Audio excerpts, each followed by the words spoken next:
Hey everyone, Judicial Watch President Tom Fitton here with our weekly update on social media. Thank you as always for joining us this week. A special Veterans Day edition of the weekly update and a special election edition of the weekly update. A big surprise in the election results, or many surprises that I'll discuss a little bit with you.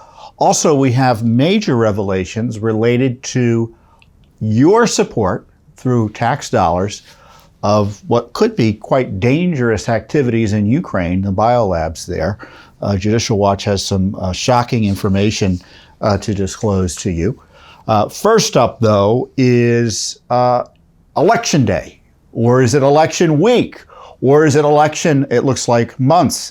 As you know, I've been highlighting the effort to undermine our election system by expanding the notion of election day to election weeks, election months. And we're seeing this in outrageous fashion, in my view, in Arizona and in Nevada, where there are at least 3 major races, maybe 4 if you count the governorship of Nevada. I'm not sure where that stands. And 2 of those races could essentially tell us who's going to be running the United States Senate, Republicans or Democrats. The Senate in Arizona, the Senate seat in Nevada, they don't know who won, or they are counting the ballots in such a way that it may take weeks, if not months, before we're told who is the winner. Now, I don't probably need to convince you that's outrageous. Counting ballots after elections, despite what the media tells you, despite what the big tech censors tell you, is inappropriate. It's not normal in the sense that it should be encouraged, and it invites fraud and undermines confidence that voters have a right to have in elections. So when you're counting ballots after Election Day, it raises questions inherently. And the media would like you to believe, don't ignore what you see, ignore the man behind the curtain in terms of election integrity, which is the endless counting of ballots in a way that, I think that honest Democrats, or at least voters, don't like this notion of elections going on for weeks. But, this is the reality of the left's restructuring of our election systems, with the media's help, trying to program us to accept the decimation of election integrity. And in Maricopa County, Arizona, we've been investigating this as well. It was further undermined by the failure of, it's kind of a bipartisan problem in Arizona, because the state is the state official, Katie Hobbs, the Secretary of State who's running now for governor, her office is responsible for machinery. And Maricopa County, obviously, generally, the election's administered by the Republican-controlled government there. And according to at least one lawsuit that was filed, upwards of 35% of election tabulators and printers were not working. So what happened there is that voters were trying to have their votes counted while they waited. Essentially, it'll be run through the machine, it tabulates your vote, and then you leave. But the machine wasn't reading, or many machines, or too many machines, however we want to characterize it, weren't reading the ballots. Or I don't know, maybe they were reading it, but either way, they were getting rejected. And so voters were being told, well, you can wait online and wait for them to fix it, or you can essentially drop it in the box, supposedly a secure box, and it would be counted later, at least hand counted. Well, I don't even know how they'd be counted later, whether they'd be hand counted or tabulated in a different machine. Or you could take your ballot, I guess, tear it up and go vote somewhere else. So, it sounds confusing, doesn't it? It sounds something that you might not like to go through if you're just trying to vote. It sounds like something that makes you think, I don't know if my vote's going to be counted. it sounds confusing in the sense that I don't know what to do. Maybe I just won't vote. It sounds confusing in the sense that these directions are difficult to convey generally, and are they being conveyed directly or correctly by the numerous myriad election officials who were stuck having to explain why the machines weren't working.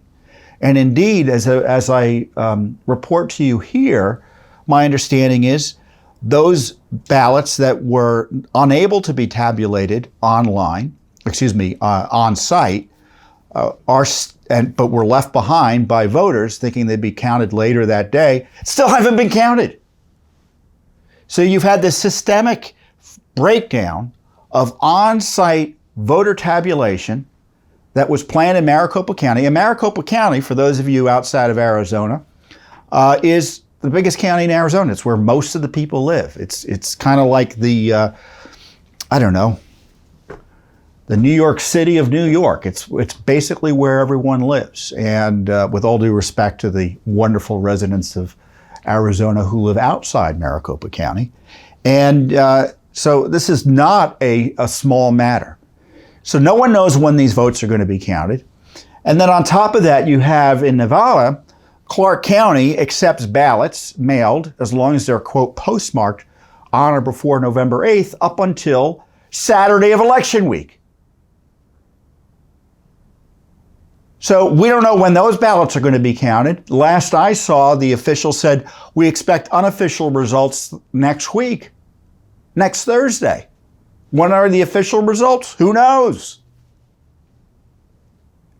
So the idea that we have these key races in, Arizona is one of the most important states in the union, certainly when it comes to elections, and we don't know who's winning one way or another, or who's going to win, because the numbers change depending on what batches are arbitrarily released in a way that undermines confidence in the elections. So I want to repeat again, this is what our goal should be. Our goal should be to encourage people to vote in person on election day. We should not have mass mail-in balloting. We should not have early voting that goes on for weeks and weeks beforehand. And we should demand that systems are in place to ensure that ballots are counted on election day, not for days and weeks and months afterwards. And of course, anyone who votes should be required to show a secure photo ID. And certainly anyone who's registered to vote and or who votes should also be confirmed to be a United States citizen. What's so hard about this? You know what's so hard about it? That policy, those basic election integrity measures, are opposed by the left. Why do I think they oppose it? Because it makes it harder to steal elections. And they want to be able to steal elections when possible. There's no other reasonable explanation. It doesn't necessarily impact individuals who are voting it by race or any other classes. So there's nothing discriminatory in these regulations. They pretend they are, but there aren't. You can see that in Georgia, where you've had this tremendous turnout, irrespective of the increased security measures for voting down there. So as long as we have mass mail-in ballots, we're going to have elections that people won't have confidence in. And if conservatives want to kind of be able to compete, forget about the issue of the law and election integrity. You want people to vote and to feel like their votes are going to count. And if they think their votes aren't going to count, they're not going to participate. And I tell you, the best way to ensure that people don't participate is to have this mass mail-in balloting. And because conservatives don't trust it. And, the evidence is if elections are more secure, people of both political parties are more likely to participate. Minorities are more likely to participate. So the failure to address this mail-in ballot the increase in the use of mail-in balloting, the mass mail-in balloting, undermines election integrity. And as in the case of Arizona, it wasn't even the mail-in balloting. It was just a lack of either incompetence or I don't know if it was corruption. Certainly we're going to be asking questions. But this casual approach to counting ballots and being told is perfectly normal. You know, it isn't normal. It isn't normal. And anyone who tells you it's normal is promoting a partisan left-wing talking point. People want to know who won the election on election day or election night, not 3 weeks later. Because any adult looking at that recognizes that as an opportunity for fraud, and it undermines the confidence people have in the results. So the other big issue that I'm sure conservatives are concerned about, I thought Republicans were going to win big, and obviously they didn't. They're going to barely take control of Congress, and even then, who knows? But presuming they do, it's going to have a smaller majority in Congress and in the House. In the Senate, you could actually have a slight majority in the Senate still for Republicans, depending on how at least those two races in Arizona and Nevada go. But certainly Republicans have underperformed given the political environment in which they were running. And Democrats, they should be happy. I mean, if I'm Joe Biden, I'd be like, well, this was a validation of my approach. This is, I ran on this, I'm going to bash the other side as being against democracy. I'm going to use and abuse government to suppress my political opposition. I'm going to use government to censor my political opposition. I'm going to use government to raid the homes of my political opposition. I'm going to jail my political opposition through abuse of the use of force with the FBI and Justice Department, spying on parents who are active in trying to police what their children were being taught, implying that every person who opposes him politically is a potential terrorist. It got him the votes necessary to be, to kind of say that I've been vindicated, right? I mean, that's what I'd be saying if I were him, and I think he's kind of said that. While at the same time telling Americans he's going to continue his despotic ways. He suggested that he wants to take steps to ensure that President Trump is unable to run as his opponent. And he said that he wants to launch a national security investigation into Elon Musk, who he sees as a political opponent, because not only is he being more vocally supportive of Republicans, but he's daring to express interest in having more free speech on Twitter. So, we're going to have more of the same, certainly from the Biden administration. And the question is, what are Republicans going to do? Are they going to stick with the House leadership and the Senate leadership, McConnell and McCarthy, that ran the campaigns that resulted in these big losses? And I know there are some who say that Trump was responsible and all that.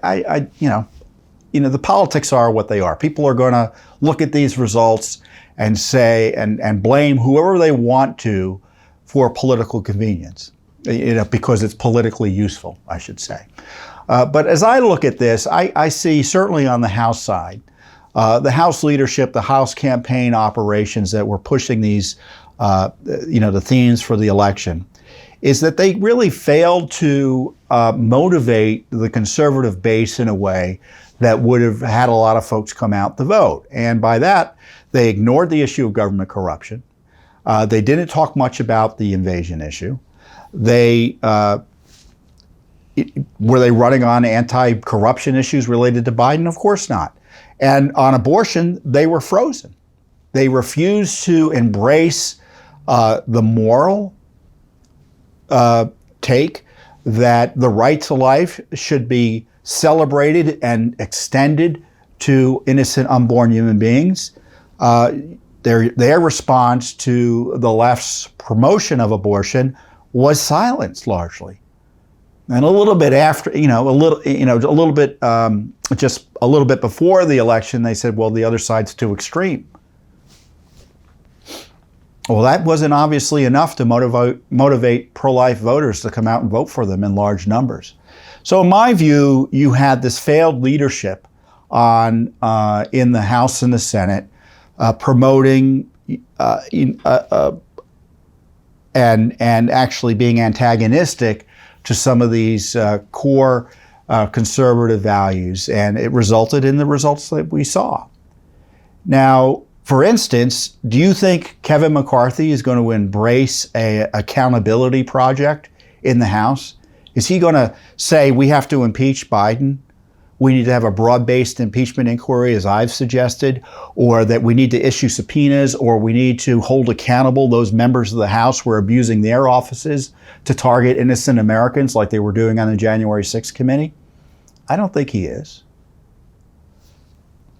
So as best I can tell, many conservatives, because I'm one of them, think there needs to be a change in leadership in the House and in the Senate that better reflects at least our conservative values.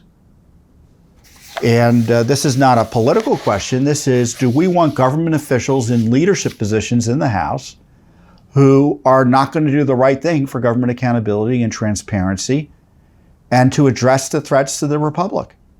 Would the President of the United States threatening the jail his political opponents the day after an election?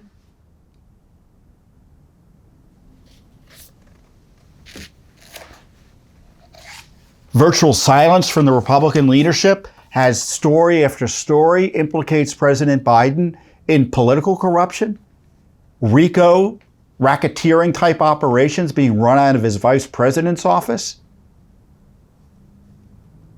Virtual silence. So I don't know who's going to be Speaker. Is it going to be McCarthy? I don't know. But I do know that if you have views as to who should be Speaker, you should be calling your elected representatives.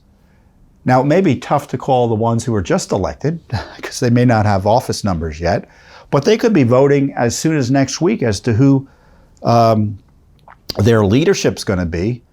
And I'm not quite sure when the House Speaker election would take place, where that selection would take place. But you should share your views with your members, your representatives in Congress. Same thing goes for McConnell's office. Do you think McConnell should be the majority leader and or minority leader, depending on how it turns out? You know, McConnell was supportive of a lot of key measures of Biden's spending operation on transportation, and I think he supported some anti-Second Amendment regulations that Biden promoted, if I recall correctly. So, you know, you have this approach that, and it's not because I oppose Republicans because they're Republican, or I oppose Democrats because they're Democrats. As an activist and as the head of Judicial Watch, a conservative organization, I think leaders should be committed to the issues that we care about, which is ensuring our republic is protected, our Constitution is vindicated, and those who are corrupt are held accountable. And if there are leaders in Congress who, it's basically a congressional decision, we're going to say what we think. No one's saying don't elect them. That they're elected. The question is, what positions of influence should they have? What positions of power should they have? And that's something everyone can have a view on. So some of you may be upset about the way the elections turned out. I was surprised. I wasn't upset. But what I do know is that no matter who would win in Congress and who is going to run Congress, who's going to be the Speaker or the Majority Leader, Judicial Watch still has a lot of work to do. We have this election integrity work that is ongoing. We have litigation in Pennsylvania and Illinois to check the counting of ballots or stop the counting of ballots for up to 2 weeks, mailed ballots that arrive for up to 2 weeks after an election. Incredible. Colorado, we've got a case that's ongoing to clean up election rolls there. in New York as well.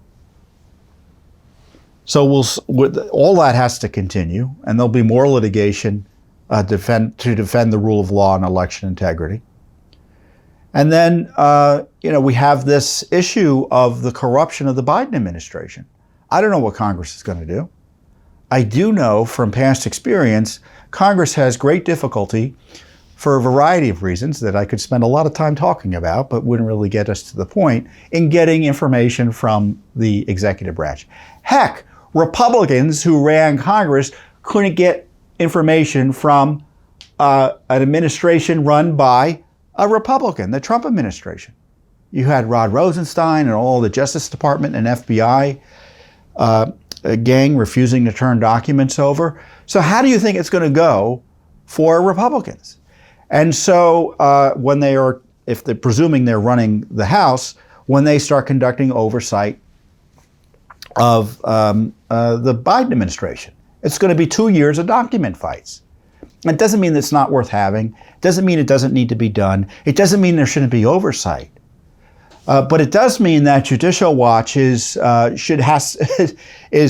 to be even more important than ever, because we're better than Congress at getting documents out of administrations. We've demonstrated time and time again that the FOIA lawsuits we file often get records that Congress is unable to get, whether it be on Benghazi, the IRS, the abuse of Trump. I'm going to be talking about information related to Ukraine, COVID, Fauci, you name it. There isn't a topic that Judicial Watch hasn't been able to, through FOIA, extract documents on that members of Congress aren't looking at and saying, why can't we do that? And let's not pretend they're, quote, all of a sudden going to be able to do that with this new, with the way things are likely to be over the next 2 years. So our work is going to be more essential than ever. We will continue to provide leadership in terms of challenging and exposing and trying to stop, more importantly, government corruption. And one other piece of advice I'd give members of Congress, and I do look forward to working with new members of Congress of either political party, I'm happy to talk to anyone, as to what they should be doing. In many ways, we've already proven there's been criminal conduct and corruption. And the question is, what is Congress going to do about it? Do they need to look at more documents? No, that's usually an excuse not to do something substantial. If I were them, I would be looking at the issues that have already been proved. The abuse of the FBI, the abuse of the Justice Department to spy on Trump, the lies about gain-of-function research. And they should be making budgetary decisions and impeachment decisions and other accountability decisions with respect to agencies and individual employees, meaning zeroing out, for instance, the salaries of certain officials who engaged in misconduct, who are engaging in misconduct, and using the power of the purse to do the work of accountability. It's not perfect accountability. I know many of us would prefer some prosecutions here and there that we evidently are never really going to get from Durham at this point.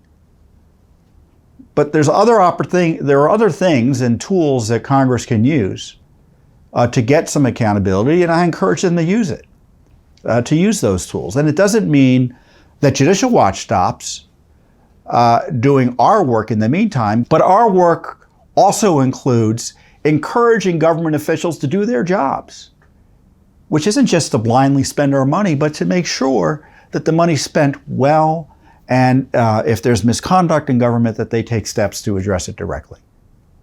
So we do what we can in terms of the heavy lifting, but it's well past time for Congress to start doing their heavy lifting with respect to government corruption, oversight, and accountability.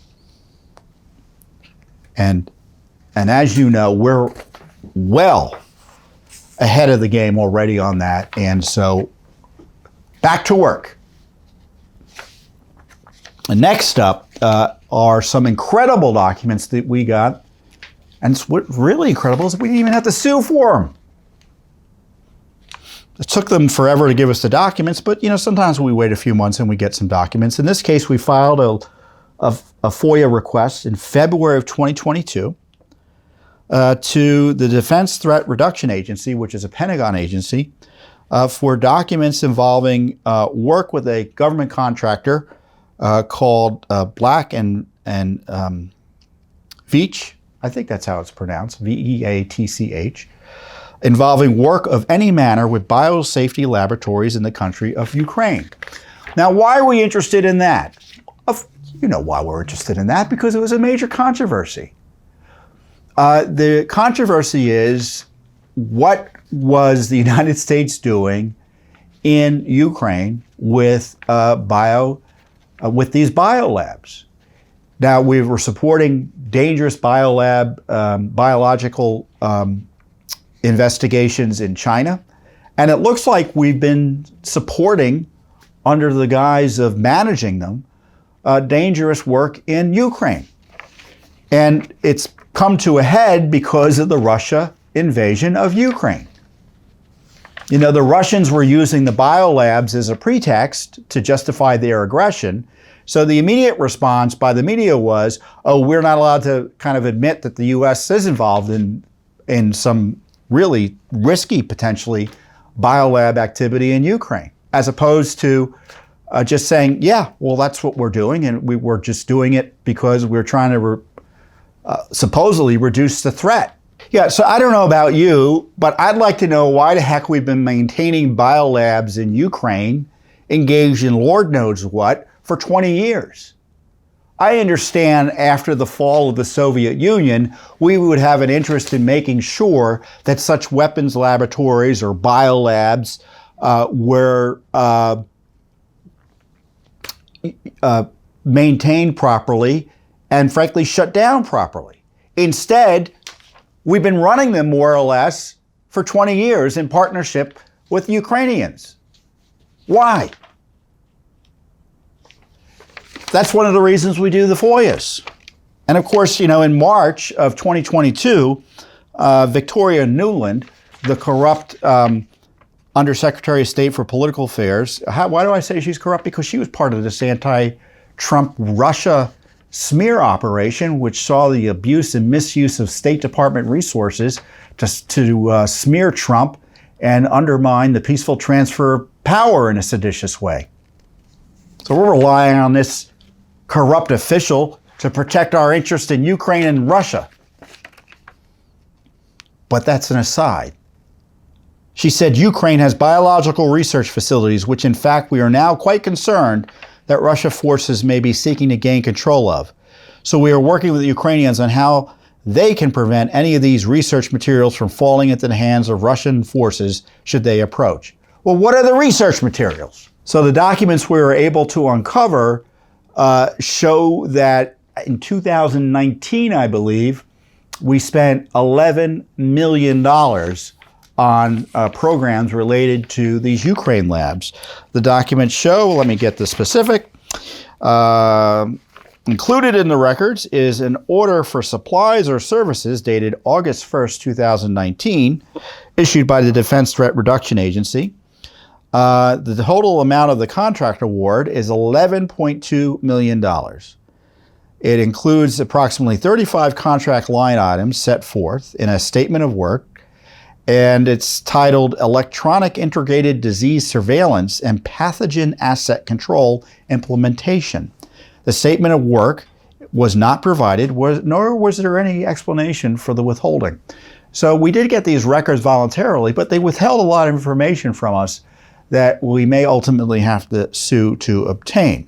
And the other information shows that they were working on seemingly pretty dangerous materials.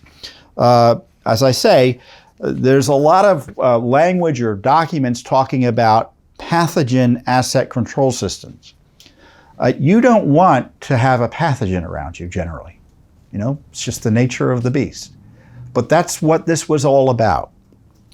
And let me give you some of the information or some of the material and some of the trainings that they were engaged in, or the United States was engaged in with our Ukrainian partners, quote, on-the-job training. So one of the pathogens is anthrax. The documents refer to a Ukrainian biolab, their PAC, pathogen asset control system, on-the-job training that was conducted for anthrax laboratory activities in December of 2018. Okay, I want you to hear that again. We were working on anthrax laboratory activities, pathogen asset control systems related to anthrax laboratory activities in December of 2018. Why on earth are we maintaining anthrax labs in Ukraine? Why? Why aren't we shutting them down? And the other documents show we're training virtually their entire top staff in these labs. The head of the anthrax laboratory, the senior researcher laboratory of bacterial animal diseases, of which I believe anthrax is, the researcher for the anthrax laboratory.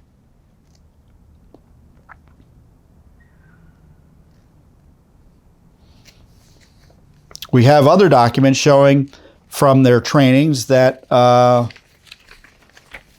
this is something that really got me a little bit nervous. Maybe it will get you nervous. Researcher of Department of Avian Diseases. Now, some of this is agricultural, right? A lot of these biolabs look at threats to agricultural populations, animal populations. But some of it is weaponizing those biological threats to animal populations. So there's always two sides to that type of research, because you could drop a nasty biological weapon into a population of cattle or pigs, whatever, and decimate the industry of the agricultural industry of a country. Head of the Brucellosis laboratory. Brucellosis. Look it up. It's a pathogen, and it's been used in biological weapons research. That's what we're supporting in Ukraine. Training those folks. So we're not allowed to talk about that in the context of the Russia thing, because there's all this political correctness for Ukraine and Russia, that you can't criticize anything that's happening within the Ukrainian government or anything that the United States has been doing in Ukraine. Well, I, for one, am going to criticize the fact that the United States has been for 20 years in one of the most corrupt countries in Europe, if not the world, funding dangerous pathogens in biolabs, or funding the handling of dangerous pathogens in biolabs. And we're still doing it. And it's probably even more dangerous given the war scenario that we're facing there. I mean, do we have U.S. officials in Ukraine right now at these biolabs? I don't know. Is this training going on right now? I don't know. The documents aren't clear on that. Because much of the documents were from 2018 and 19, from what I recall. So maybe Congress can look into this. Hey, Biden administration, are we doing anything with anthrax in Ukraine? Why are we shutting it all down? I didn't see anything about gain of function here, but I'm sure it's happening. So this is why Judicial Watch is so great. Many reasons Judicial Watch is great, but we've got this war going on in Ukraine, and one of the big issues is biolab safety in Ukraine. And it's little old Judicial Watch is getting the key information about what's really going on there. Yes, we are supporting biolabs in Ukraine. Now, the Biden administration says it's all designed to reduce the threat. Now, to be fair, I'm going to read directly from the Defense Threat Reduction Agency's website about what they say they're up to there. The U.S. Department of Defense's Biological Threat Reduction Program collaborates with partner countries to counter the threat of outbreaks, deliberate, accidental, or natural, of the world's most dangerous infectious diseases. The program accomplishes its biothreat reduction mission through development of a biorisk management culture, international research partnerships, and partner capacity for enhanced biosecurity, biosafety, and biosurveillance measures. The Biological Threat Reduction Program's priorities in Ukraine are to consolidate and secure pathogens and toxins a security concern and to continue to ensure Ukraine can detect and report outbreaks caused by dangerous pathogens before they pose security or stability threats. I don't know about you, but I understand I don't believe that the best way to handle the threat of anthrax in Ukraine is to let any anthrax remain in Ukraine. Do you trust our government and the Ukrainian government to figure out how to keep that secure? I've got 3 words for you: gain of function. We can't even, based on the documents that we've uncovered at Judicial Watch and exposed, we can't even manage our own biolabs here in the United States without putting the population and those working in them at risk. We've got this program in China we've been running through Fauci that's resulted in, I know it's not for sure, but I think has likely resulted in COVID. And gain of function still going on here in the United States. And this same gang is managing Ukraine? Who do they got running it? Burisma? I say sarcastically, I know Burisma isn't running it. What a nightmare. And it's Judicial Watch that's exposing it. So we've got this wonderful holiday we're celebrating, Veterans Day, and I wish you and yours a happy Veterans Day. We've got a lot of great veterans here in Judicial Watch's office. We've got so many veterans, I can't even track them all. That's what's so great about Judicial Watch. So I'd like to thank especially those veterans who work for Judicial Watch. And I know we have tremendous support in the veterans community. Judicial Watch has been honored to litigate on behalf of many, many veterans over the years who have been unfortunately abused by the system, and in ways that would just set your hair on fire. And we've got much litigation in that regard as well. So we're so proud to work with veterans and veterans groups to defend those who serve from abuse by the government. And I don't need to tell you veterans or those of you still serving about how mindless and vindictive the military can be for those who cause, quote, the wrong type of trouble.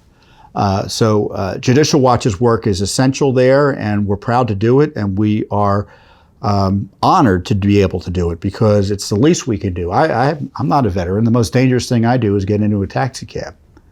But those of you who have risked your lives for our country, the least we can do is make sure that your country is as good as it ought to be in terms of being free from corruption, and that our freedoms and liberties here that you're willing to die for are being protected by the civilians who know better, both in the non-governmental class, like Judicial Watch, the civilian population, and in the government class, the politicians who are entrusted with the American people to make sure that our government is worthy of the risks that our veterans have been put under to protect them. And one of my favorite Veterans Day speeches and remembrances is by Ronald Reagan. I'm often referring to it in all sorts of circumstances.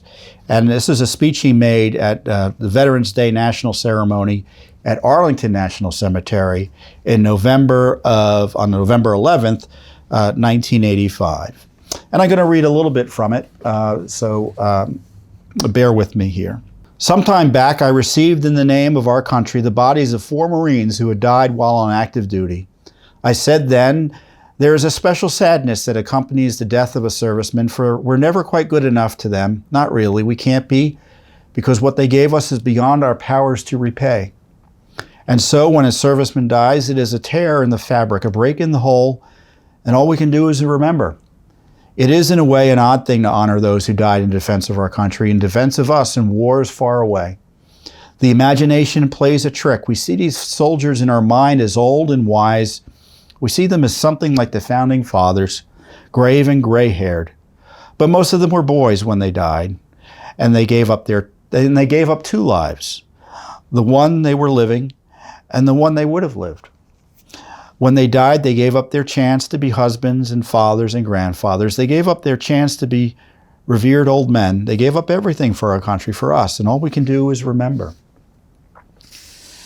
And the living have a responsibility to remember the conditions that led to the wars in which our heroes died. Perhaps we can start by remembering this, that all those who died for us in our country were, in one way or another, victims of a peace process that failed, victims of a decision to forget certain things. To forget, for instance, that the surest way to keep a peace going is to stay strong. Weakness, after all, is a temptation.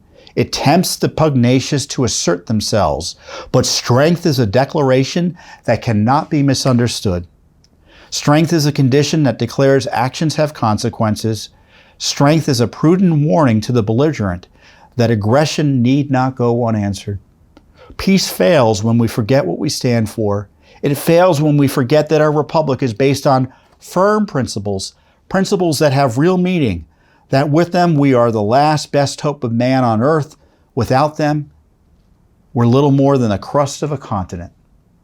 Peace also fails when we forget to bring to the bargaining table God's first intellectual gift to man, common sense. Common sense gives us a realistic knowledge of human beings and how they think, how they live in the world, what motivates them. Common sense tells us that man has magic in him, but also clay. Common sense can tell the difference between right and wrong. Common sense forgives error, but it always recognizes it to be error first. We endanger the peace and confuse all issues when we obscure the truth, when we refuse to name and act for what it is, when we refuse to see the obvious and seek safety in Almighty. Peace is only maintained and won by those who have clear eyes and brave minds.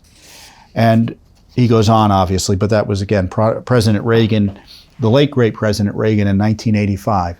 Clear eyes and brave minds. And I'd like to think at Judicial Watch that we have clear eyes and brave minds. And I know at the end of our national anthem, what is it we ask? It's one of my favorite lines of the national anthem. Oh, say does that star-spangled banner yet wave over the land of the free and the home of the brave. Are we brave? I think many of us are. And even those that you may not like politically, they are. Many of us are patriots, no matter our party. And I hope that you take to heart President Reagan's admonition that we continue to remember those who committed their lives and lost their lives in defense of our freedom. With that, I hope to be with you again soon. I won't be here next week. I may not be here even the week after. I have this thing on my face that I have to have removed, and I'm hoping the surgery goes well and they get it all out, and without making it even more difficult to look at my sorry face. But I hope you pray for a good outcome there, and I'll be with you again sooner than you know. And until then, I wish you the best, and I'll see you here next time on the Judicial Watch Weekly Update. Thanks for watching. Don't forget to hit that subscribe button and like our video down below.